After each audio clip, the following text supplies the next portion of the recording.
Looking to update your space, but hung up on what colors to use? Designer Jane Lockhart is here to help. Jane, thank you so much for being here today, because I know this is a big question people have when they're designing their spaces and trying to figure out how to kind of match those colors. How do you understand the color wheel that you have here today? Okay, so I did bring my own color wheel, Yes. and yes, color is a really accessible way to change how your space feels, but how do you make a decision about it? So I want to give you some rules that are going to make it easy for people. First thing is, yes, this is the color wheel that if you ever took an art class or a craft class, someone showed you this and you're like, what is this for? Yes. I don't think this is useful. This actually is based on really complex science, but we're not going to talk about that. Just know there is some real rules on here.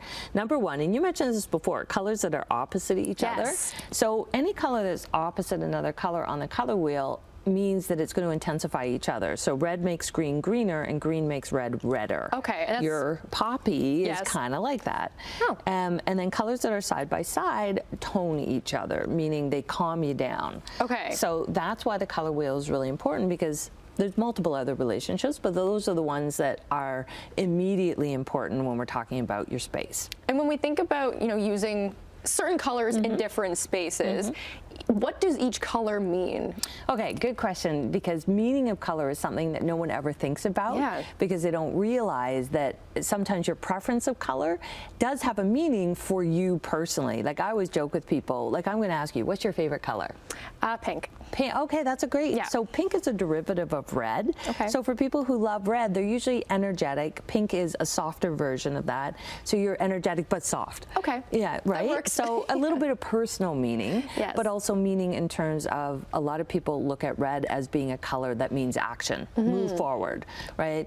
Or stop, because we've learned how to think about color in different ways. So being able to kind of use that in the way that your rooms might be able to tell those stories.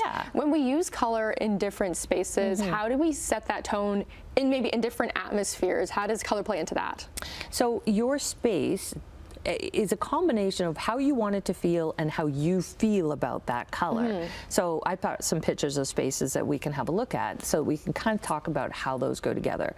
So if you want a space to have energy, you're going to add more color to it, or color contrast. Now, just looking here, this is a good example where we have red. So for a lot of people, red is a color of energy, and you tend to eat more when you're surrounded by the color red. Studies have shown that over the years. So by adding red to the dining room, it's kind of an appropriate place. Now, in this case, it's not paint, it's just drapery and accessories. So you can do it on a budget without having to paint, or if you're renting your space, you don't have to worry about painting it. You can do it other ways.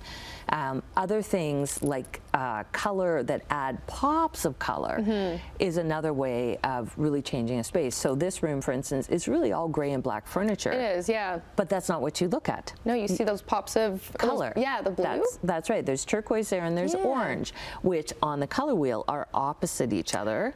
So they stand out. So you see them more.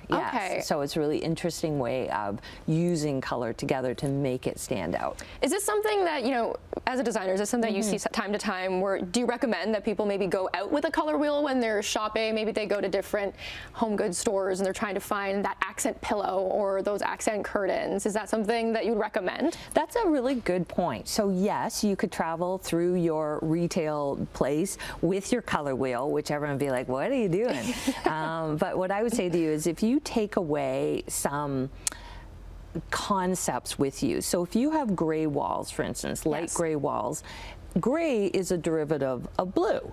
So if it's blue, then you're going to look for gold accents, or you're going to look for bronze accents, because those are opposite on the color wheel, and they're the things that are going to stand out more. For instance, like in this picture here, you can see gold and blue are a really nice combination, and it really helps warm up the space. If you have a lot of gray, switch over and add in a little bit of terracotta, add in a little bit of gold, because it's going to warm up the space significantly. And I think that's a good tip, especially, I'm a renter, so I know that sometimes those rooms are just really simple, so being able to add those pops of color. We have a minute left, but how can color kind of help make a room look bigger? make it uniform. Okay. So 2 ways you can do it is by doing all the same color, which right now is really popular where everyone paints everything the same color, or make it so it's tone on tone. So when you put your accessories together, for instance, this bedroom, it looks very large because all the colors are very similar to each other. A little bit lighter, a little bit darker, but all in the same tone, often called monochromatic. Right. Yeah, Just so it's a playing good, exactly, a really good way of doing it. Fabulous. Jane, where can we find more information? JaneLockhart.com. Easy. Fabulous. Thank you so very much for these details. You can apply this when you are trying to transform your spaces. We'll have all these details on our website at chch.com/morninglive. Plenty more Morning Live coming up.